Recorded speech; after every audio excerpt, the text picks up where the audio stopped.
Everyone, you are watching food fitness and fun और मैं हूं डाइटिशियन मंजू मलिक। क्या खाएं, कैसे खाएं, कितना खाएं कि वो हमारे लिए फ़ायदेमंद हो, उससे हमें वेट लॉस करने में, फैट लॉस करने में मदद मिले। 4 ये तरीके हैं जो अगर आप डे टू डे लाइफ में अपनाते हैं, जब हम खाने की बात करते हैं, चाहे हम पोर्शन साइज़ की बात करें या फिर कैलोरी की, कितनी कैलोरी खाएं, सब जो आपके सवाल हैं आपकी डाइट से रिलेटेड वो इन्हीं 4 पैटर्न्स में या वे ऑफ ईटिंग में छुपे हुए। तो चलिए शुरुआत करते हैं। सबसे पहला जो तरीका है खाने का वो है सिंगल इंग्रेडिएंट डाइट। जब भी आप बाज़ार जाएं, ग्रोसरी शॉपिंग के लिए जाएं, तो सिर्फ ऐसे इंग्रेडिएंट्स को पिक करें या ऐसे सामान को पिक करें जिसके अंदर सिंगल इंग्रेडिएंट हो। मैं आपको एग्जांपल देती हूँ। हम पीनट बटर ख़रीदते हैं तो वही पीनट बटर ख़रीदें जिसकी इंग्रेडिएंट लिस्ट में एक इंग्रेडिएंट हो और वो है रोस्टेड पीनट्स। हम सब्जियां खरीदते हैं, जितनी भी फ्रेश प्रोड्यूस आते हैं वो हमेशा सिंगल इंग्रेडिएंट फूड की कैटेगरी में आते हैं। हमें कभी भी सब्जियां मिक्स एंड मैच करके पैकेज में नहीं मिलती है। हम ग्रोसरी शॉपिंग के लिए जाते हैं, हम ब्रोकली खरीदते हैं, कैप्सिकम खरीदते हैं, सिंगल इंग्रेडिएंट्स हैं। हम अपने ग्रेन्स खरीदते हैं, चावल खरीद रहे हैं, दालें खरीद रहे हैं, इन सभी पैकेट के अंदर एक ही चीज़ें होती हैं। They all are single ingredient food. तो जब भी आप शॉपिंग करने जाएं, मेक श्योर कि जब आप घर आएँ, आपकी कार्ट या जो भी आप पैकेट्स लेकर आए हैं, थैलों में सामान जो लेकर आए हों, उसमें 90 to 95% वही चीज़ें हों जिसके अंदर सिंगल इंग्रेडिएंट है। ऐसे में बाज़ार के सीरियल्स आपके लिए हेल्दी नहीं हैं। बाज़ार की मूसलीज जिसके अंदर बहुत सारे शुगर्स, एडिटिव्स होते हैं, या जितने भी स्नैक्स हम लेकर आते हैं, they are also not healthy. Snacks की बात करूँ तो सिंगल इंग्रेडिएंट्स में आते हैं मखाने। लेकर आएँ, आप घर पे रोस्ट करके खाएं उन्हें। आप बाज़ार से मुरमुरा नमकीन लेकर आ सकते हैं। पफ्ड ग्रेन जैसे कि चौलाई या फिर पफ्ड राइस हैं या पफ्ड बार्ले हैं, ऐसे ग्रेन्स लेकर आ सकते हैं जिन्हें आप घर पर आसानी से प्रिपेयर कर सकते हैं। इसके अलावा जितनी भी फ्रूट्स हम खाते हैं वो भी सिंगल इंग्रेडिएंट है, आप उसे एज अ स्नैक कंज्यूम कर सकते हैं। दही आप खा सकते हैं, सिंगल इंग्रेडिएंट है। जब हम बाज़ार की वो मीठी दही लेकर आते हैं या फ्लेवर वाली दहियाँ लेकर आते हैं, योगर्ट्स लेकर आते हैं, they have a lot of ingredients in their ingredient list. जिस भी इंग्रेडिएंट लिस्ट के अंदर बहुत सारे इंग्रेडिएंट्स होते हैं, कभी कभी इंग्रेडिएंट लिस्ट में कुछ नंबर्स भी होते हैं, जैसे कि प्रिजर्वेटिव्स के कुछ नंबर्स होते हैं, एडिटिव्स के कुछ नंबर होते हैं, एंटी केकिंग एजेंट्स के कुछ नंबर होते हैं, एसिडिटी रेगुलेटर्स के कुछ नंबर होते हैं, स्टेबलाइजर्स के कुछ नंबर होते हैं। तो ऐसी चीज़ों से आप जितना दूर रहेंगे उतना आपकी डाइट जो है बैलेंस रहेगी, हेल्दी रहेगी, क्लीन रहेगी, जो वेट लॉस के लिए, फैट लॉस के लिए, हेल्दी ईटिंग के लिए बहुत ही अच्छी चीज़ है। नंबर 2 जो पैटर्न है वो है calorie cycle. Now what is calorie cycle? कितना कैलोरी रिक्वायरमेंट है आपके मेटाबॉलिक रेट पर डिपेंड नहीं करता है, ये डिपेंड करता है आपकी एक्टिविटी लेवल पे भी। तो कई लोग हफ्ते में 3 बार ज़्यादा ट्रेनिंग करते हैं, बाकी दिन नहीं करते हैं। तो ऐसे में अगर आप ये पैटर्न फॉलो करेंगे कि जिस दिन आपकी एक्टिविटी लेवल हाई हो उस हिसाब से अपनी कैलोरीज आप डे टू डे बेसिस पे कम ज़्यादा कर सकते हैं। A simple way of calculating your minimum calorie is कि आपका जितना भी वेट है केजी में, उसे आप कन्वर्ट करें पाउंड के अंदर और उसे 10 से मल्टीप्लाई कर दें। जो भी आंसर आएगा वो आपकी मिनिमम मेंटेनेंस कैलोरी है। तो उस मिनिमम मेंटेनेंस कैलोरी को आपको मेंटेन करना है, लेकिन उसमें से कितना ज़्यादा और कम आपको खाना है वो आप अपनी एक्टिविटी लेवल के हिसाब से डिटरमाइन करें। किसी दिन आपने स्ट्रेंथ ट्रेनिंग की है या फिर किसी दिन आपने ट्रैकिंग की है, आपने बहुत ज़्यादा वॉक की है, तो उस दिन आप थोड़ा सा एक्स्ट्रा खा सकते हैं। जिस दिन आपको लगे कि आपका डे आज थोड़ा सा लेथार्जिक रहा, सीडेंट्री रहा, आपने काम नहीं किया ज़्यादा, आपका एक्टिविटी लेवल लो रहा, उस दिन आप अपनी कैलोरीज़ को कम कर सकते हैं, क्योंकि अगर आप उस दिन भी उतनी ही या उससे ज़्यादा कैलोरी खाएंगे तो वो फैट की तरह आपकी बॉडी में स्टोर होगी और मेटाबोलाइज नहीं होगी। एंड द थर्ड वे और पैटर्न ऑफ ईटिंग जिससे आपको वेट लॉस में सबसे ज़्यादा मदद मिलने वाली है वो है इंटरमिटेंट फास्टिंग। बेसिकली आप अपने पूरे दिन को 2 विंडो में डिवाइड कर देते हैं। एक विंडो होती है आपकी ईटिंग विंडो और एक होती है आपकी फास्टिंग विंडो। जो जनरली लोग सजेस्ट करते हैं वो होता है 16-8 की विंडो, यानी आप 16 घंटे फास्ट करें और 8 घंटे दिन में खाएं।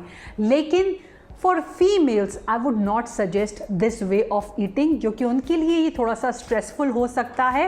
इनफैक्ट आप यहाँ पर सर्केडियन रिदम के हिसाब से खा सकते हैं, यानी दिन में आप 12 घंटे खाएं, खाना शुरू करें जब सनराइज हो और खाना बंद कर दें जब सन सेट हो जाए। ये आपकी मिनिमम विंडो हो सकती है। आप 12-12 से शुरू कर सकते हैं। आप चाहें तो इस विंडो को इंक्रीज करके 13-11 या 14-10 की भी कर सकते हैं। फीमेल्स के लिए ये 14-10 तक ही रुकना अच्छा रहेगा। I have made separate video on intermittent fasting for women, आप उसे देख सकते हैं और डिटेल्स के लिए I will provide the link in the description box. इसके अलावा इंटरमिटेंट फास्टिंग में कई लोग क्या करते हैं कि वो डाइटिंग पे चले जाते हैं, so that is also not good. या फिर इंटरमिटेंट फास्टिंग में ओवर ईटिंग करना वो भी अच्छा नहीं है। ऐसे में फोर्थ पैटर्न या फिर वे ऑफ ईटिंग आपके लिए काफ़ी हेल्पफुल होगा और ये है Ayurvedic way of eating when it comes to portion size. तो उसमें सिंपल जो आयुर्वेद फॉर्मूला है वो ये है कि आप अपनी मेन मील को पोर्शन करें आपके दोनों हाथों के हिसाब से, यानी आप अपने दोनों हाथों को इस तरह करें और जितना खाना आप इसमें फिट कर सकते हैं आप उतना खाना खाएं अपने मेन मील में। नाउ बच्चे जब अपना हाथ इस तरह ज्वाइन करेंगे तो उनका छोटा पोर्शन आएगा। Similarly if you are a male और आपका बिल्ड काफ़ी अच्छा है तो आपका हाथों का साइज़ भी उसी हिसाब से होगा। तो आई एम नॉट सेइंग कि आप अपने हाथ को ऐसे करें और उसमें अपना खाना रखें। Simply just place a plate in your hand और उस प्लेट का साइज़ आप देख लीजिए, it shouldn't be very deep as well, और फिर आप उसके अंदर अपना खाना सर्व करें। इस प्लेट के अंदर आपको अपना खाना कैसे सर्व करना है वो भी आयुर्वेद और साइंस ने बताया हुआ है। मेक श्योर कि 40-50% आपकी इस प्लेट में वेजिटेबल्स हों, सेमी कुक्ड वेजिटेबल्स या लाइटली कुक्ड वेजिटेबल्स। इसके अलावा 1/4 25-30% आपकी प्लेट के अंदर कोई क्वालिटी प्रोटीन होना चाहिए और बाकी जो बचा उसके अंदर कॉम्प्लेक्स कार्ब्स।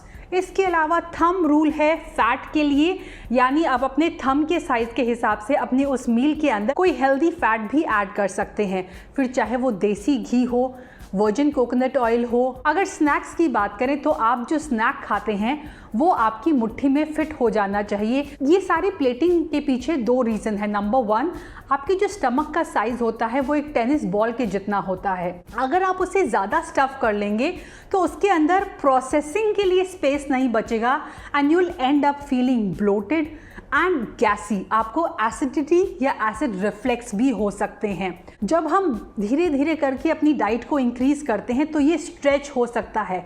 इसका साइज़ ज़रूर इतना है लेकिन इसके अंदर कैपेसिटी है काफ़ी बड़ा होने का, काफ़ी स्ट्रेच होने का। जब आप ओवर ईटिंग करते हैं तो आपकी बॉडी उससे यूज टू होने लग जाती है, तो आपका जो स्टमक है वो एक्सपैंड करने लगता है। सो आपको लगता है कि ये आपकी रेगुलर डाइट है, बट असल में आपकी जो डाइट होनी चाहिए वो इतनी ही होनी चाहिए। अगर मील की टाइमिंग्स की बात करूँ, you should eat in every 2 hours. आपकी जो मेन मील है उसे डाइजेस्ट होने में पूरी तरह से 3 से 4 घंटे लगते हैं, लेकिन वो आपके स्टमक के अंदर शुरुआत के सिर्फ 2 घंटे में रहती है। तो स्पेशली अगर आपने कोई वेजिटेरियन मील खाई उसके बाद उसे प्रोसेस होकर आपके स्टमक से आगे निकलने के लिए 2 घंटे लगते हैं, यानी 2 घंटे में आपका स्टमक खाली हो जाता है। ऐसे में आप छोटा कुछ उसके अंदर डाल सकते हैं जो होता है आपका स्नैक। आप एक फ्रूट ले सकते हैं, आप घर की बनी हुई कोई और स्नैक ले सकते हैं, कोई वेजिटेबल्स ले सकते हैं। अगर आप ये नहीं करते हैं, यानी अगर आप 2-2 घंटे में नहीं खाते हैं, तो आपका स्टमक काफ़ी लंबे टाइम तक खाली रहता है और खाली स्टमक के अंदर एसिड बनने के चांसेस, एंजाइम्स के ओवर रिएक्शन का चांसेस ज़्यादा हो जाते हैं। स्टमक के अंदर पेन भी होने लगता है। दैट इज़ ऑल बिकॉज कि आपका पेट जो है वो खाली हो गया है और अब उसके अंदर एसिड और बाकी गैसेस जो हैं वो भरने लग गई हैं। इसीलिए 2 घंटे के अंदर खाने का ये जो पैटर्न है ये काफ़ी सूटेबल है, स्पेशली फॉर फीमेल।